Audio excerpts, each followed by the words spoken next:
Hello guys, welcome to educational efforts में आप सभी का स्वागत है। आज हम बात करने वाले हैं जनरल साइंस में केमिस्ट्री के कुछ इम्पोर्टेंट क्वेश्चन जो कि हर एक कंपटीशन एग्ज़ाम में इम्पोर्टेंट साबित होती हैं। स्टार्ट करते हैं आज की क्लास। वीडियो को लास्ट देखें।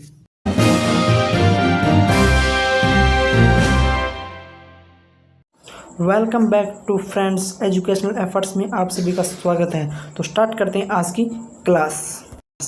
तो सबसे पहले क्वेश्चन आता है, पहला क्वेश्चन है हमारा, अमोनिया के सर्जन में काम आने वाली गैस है, यानी अमोनिया को जो बनाने में कौन कौन सी गैसें काम आती है। तो पहला ऑप्शन है नाइट्रोजन तथा ऑक्सीजन, दूसरा है ऑक्सीजन तथा नाइट्रिक ऑक्साइड, तीसरा क्वेश्चन है नाइट्रोजन तथा मीथेन, और चौथा है नाइट्रोजन तथा हाइड्रोजन।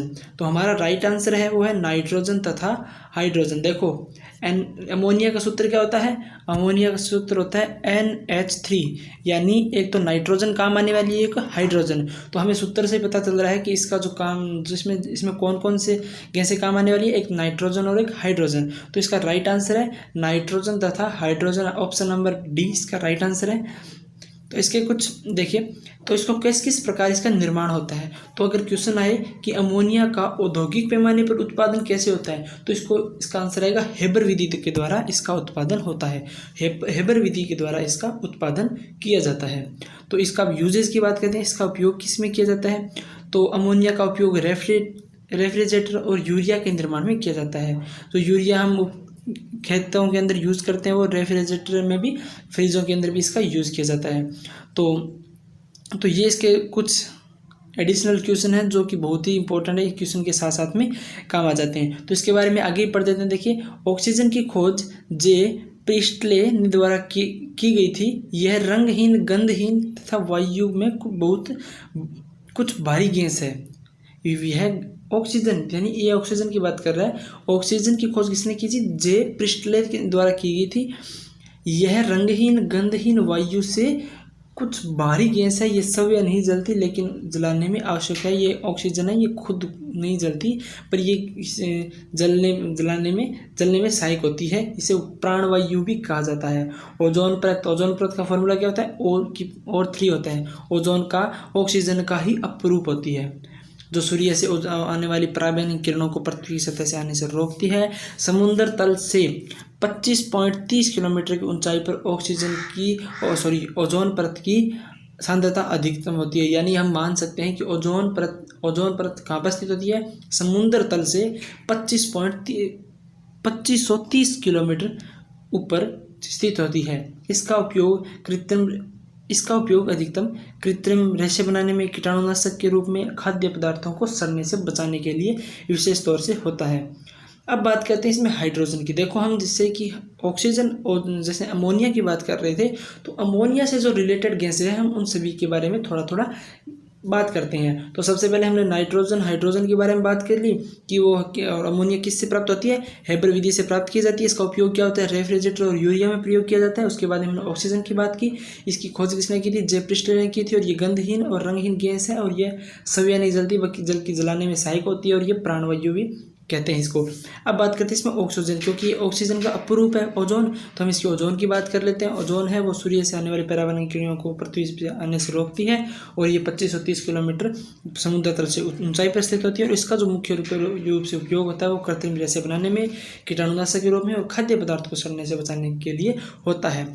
अब बात करते हैं हम हाइड्रोजन की। देखिए, हाइड्रोजन का जो सबसे पहले आता है, हाइड्रोजन को भविष्य का ईंधन भी कहा जाता है, क्योंकि जैसे ही आगे खोज हो रही है, तो हम जैसे न्यूज़पेपर में भी पढ़ते हैं कि हाइड्रोजन से गाड़ियों के अंदर ईंधन के रूप में प्रयोग करना स्टार्ट हो गया है। तो हाइड्रोजन को एक भविष्य का ईंधन भी कहा जाता है। इसमें न्यूट्रॉन नहीं होता। इसकी खोज हेनरी थॉर्डिस ने द्वारा की गई थी। और हाइड्रोजन के होते हैं वो 3 समस्थानिक होते हैं जी, 3 समस्थानिक होते हैं। एक तो ड्यूटेरियम, तीसरा आता है दूसरा ड्यूटेरियम, पहला प्रोटियम, तीसरा ट्राइटियम। इन तीनों के उपयोग हैं, और इसका उपयोग रॉकेट ईंधन और गैसोलीन के निर्माण में हेबर विधि द्वारा एमोनिया के निर्माण में किया जाता है। इसके जो हाइड्रोजन का उपयोग है वो एक तो रॉकेट ईंधन के रूप में काम किया था, दूसरा गैसोलीन के निर्माण में, और हेबर विधि में जब हम अमोनिया का निर्माण करते हैं उसमें उपयोग आती है। और नाइट्रोजन की खोज रदरफोर्ड ने 1922 में की थी। तो नाइट्रोजन की खोज किसने की थी? रदरफोर्ड ने की थी। ठीक है जी, ये थे इस हमारे पहले क्वेश्चन से रिलेटेड ऑल टाइप की क्वेश्चन। ठीक है, अब हम बात करते हैं सेकंड क्वेश्चन की। तो सेकंड क्वेश्चन आता है, पृथ्वी की पपड़ी में विशुद्ध रूप से पाई जाने वाली कौन सी धातु है? कौन सा जो धातु है पृथ्वी में विशुद्ध रूप से पाए जाने वाला कौन सा तत्व है? तो पहला ऑप्शन आता है सोडियम, दूसरा आता है मैग्नीशियम, सी नंबर आता है तांबा, और डी नंबर आता है प्लेटिनम। तो इसका राइट आंसर है पृथ्वी पर पपड़ी में विशुद्ध रूप से पाए जाने वाला तत्व है वो है क्या? प्लेटिनम है, जो विशुद्ध रूप से एकदम शुद्ध मात्रा में पाया जाता है। तो हम बात करते हैं इसकी कुछ इंपॉर्टेंट क्वेश्चन की। तो देखिए, पाई जाने वाली धातु है सोडियम का उत्कर्षण डाउशन विधि द्वारा किया जाता है। सोडियम का जो निष्करण है यानी उसको अलग किस पे से किया जाता है? डाउशन विधि द्वारा किया जाता है। और धोने का सोडा या वॉशिंग सोडा, इसका रासायनिक सोडियम कार्बोनेट है, जो इसका जो सोडियम कार्बोनेट है इसका नाम होता है वॉशिंग सोडा या धोने का सोडा भी इसका नाम होता है। और ये कपड़ा साफ करने में या कठोर जल को मृदु जल बनाने में इसका ये सिंपल सही होगा। यानी देखो, इसमें हमें इतना ही याद रखना है कि सोडियम का निष्करण डाउशन विधि द्वारा किया जाता है, और सोडियम का एक कार्बोनेट होता है सोडियम कार्बोनेट, जिसको हम वॉशिंग सोडा कहते हैं या धोने का सोडा भी कहते हैं। और जो हमारा इंपॉर्टेंट जो मेन क्वेश्चन था वो था कि पपड़ी में विशुद्ध रूप से पाई जाने वाली धातु कौन सी है? वो है प्लेटिनम। ठीक है जी, अब बात करते हैं हम तीसरे क्वेश्चन की। तीसरा क्वेश्चन है, पैरासीटामोल क्या है? पैरासीटामोल जो टेबलेट आती है वो एक क्या है? पहले पीड़ाहार यानी कोई दर्द में काम आने वाली है, या प्रतिजैविक, एंटीसेप्टिक, या सल्फा ड्रग, या कोई नशे से रिलेटेड, या पेट का अल्सर बनता है। तो इसका आंसर है पैरासीटामोल एक पीड़ाहार है, यानी कोई दर्द के रूप में काम आने वाली टेबलेट है। पैरासीटामोल जो रसायन होता है उस प्रकार। तो इसमें देखिए, आगे देखते हैं कि सल्फर ड्रग्स यह जीवाणुओं को नष्ट करता है और इसका निर्माण सल्फर व नाइट्रोजन से होता है। जो हमारा सी नंबर ऑप्शन है वो सल्फर ड्रग्स क्या है? अगर बाई चांस क्वेश्चन आ जाए कि सल्फर ड्रग्स क्या है, तो सल्फर ड्रग्स है वो एक जीवाणुओं को नष्ट करता है और इसका निर्माण है वो सल्फर और नाइट्रोजन से होता है। सल्फोनिमाइड, सल्फोडाइजिन और सल्फाथायोजोनम इत्यादि इसके और भी तत्व हैं। ठीक है जी, तो पैरासीटामोल एक पीड़ाहार है। ठीक है, अब बात करते हैं हम तीसरे क्वेश्चन की। तो तीसरा क्वेश्चन आता है कि रासायनिक रूप से गन्ने की शर्करा है। रासायनिक रूप से गन्ने की शर्करा है, एक तो लैक्टोज है, या ग्लूकोज है, या सुक्रोज है, या फ्रक्टोज है। रासायनिक रूप से गन्ने की शर्करा क्या है? तो हमारा राइट आंसर है वो है रासायनिक रूप से गन्ने का रस एक सुक्रोज है। रासायनिक रूप से गन्ने का रस एक सुक्रोज है। देखिए, और यह कार्बोहाइड्रेट के डाइसेक्राइड प्रकार का है, जो दो मोनोसेक्राइड के अणुओं से मिलकर बना होता है। तो हमारा मेन क्वेश्चन ये आता है कि गन्ने का जो रस है वो किस प्रकार का है? गन्ने का सुक्रोज है। सुक्रोज क्या होती है? सुक्रोज एक प्रकार के प्राकृतिक चीनी बोल सकते हैं, प्राकृतिक मीठा पदार्थ है। ठीक है, तो यह रूप से गन्ने का सुक्रोज है, ये कार्बोहाइड्रेट के डाइसेक्राइड प्रकार का होता है। तो देखो, सुक्रोज किससे बनता है? सुक्रोज ग्लूकोज प्लस फ्रक्टोज से मिलकर बनता है। यानी इसका मतलब क्या हुआ कि गन्ने के अंदर एक गन्ने का रस है वो सुक्रोज होता है। सुक्रोज का मतलब इसमें के अंदर ग्लूकोज भी है और फ्रक्टोज भी है। ठीक है, अब बात करते हैं, हमारा पास आता है नेक्स्ट क्वेश्चन। ऑक्सीकरण प्रक्रिया है जिसमें ऑक्सीकरण प्रक्रिया के अंदर क्या होता है? इसका अर्थ है कि ऑक्सीकरण प्रक्रिया में क्या होता है। तो ए नंबर ऑप्शन है इलेक्ट्रॉन की हानि होती है, बी नंबर हाइड्रोजन का लाभ होता है, यानी एक नंबर से मतलब है कि इलेक्ट्रॉन की हानि होती है, इलेक्ट्रॉन यानी माइनस होता है, कटता है। बी नंबर हाइड्रोजन का लाभ होता है, हाइड्रोजन जुड़ता है, सी नंबर इलेक्ट्रॉन का लाभ होता है, और डी नंबर ऑप्शन है कि इलेक्ट्रॉन की संख्या में कोई बदलाव नहीं होता है। कि जब कोई ऑक्सीकरण किसी समीकरण के अंदर ऑक्सीकरण की जो हम प्रक्रिया स्टार्ट होती है, ऑक्सीकरण होता है, तो उसमें वास्तव रूप से होता क्या है? तो हमारा राइट आंसर है ऑक्सीकरण वह रासायनिक प्रक्रिया जिसमें इलेक्ट्रॉन का त्याग होता है। यानी ऑक्सीकरण के अंदर इलेक्ट्रॉन को क्या होते हैं, इलेक्ट्रॉन उसमें से समीकरण से बाहर निकलते हैं, तत्वों से बाहर निकलते हैं, यानी उसमें से माइनस होते हैं, कम होते हैं, कटते हैं। तो इसका राइट आंसर है कि इलेक्ट्रॉन का त्याग होता है। राइट आंसर है ए नंबर, इलेक्ट्रॉन की हानि होती है। ठीक है जी, नेक्स्ट क्वेश्चन आता है कि हाइड्रोजन के कितने समस्थानिक होते हैं? तो देखो जी, अभी हमने ऊपर क्वेश्चन आया था कि हाइड्रोजन के 3 समस्थानिक होते हैं। अभी हमने पढ़ा था पीछे भी कि हाइड्रोजन के 3 समस्थानिक होते हैं। कौन कौन से? प्रोटोनियम, ट्राइटोनियम और ड्यूटेरियम। देखिए अभी चलते हैं हम पीछे, जिसमें हमने पढ़ा था कि हाइड्रोजन के कितने होते हैं समस्थानिक। तो ये देखिए जी, हाइड्रोजन के 3 समस्थानिक होते हैं, प्रोटोनियम, एक प्रोटोनियम, दूसरा है ड्यूटेरियम और ट्राइटिटियम, ये 3 हाइड्रोजन के समस्थानिक होते हैं। तो हाइड्रोजन के कितने समस्थानिक होते हैं? हाइड्रोजन के 3 समस्थानिक होते हैं जी।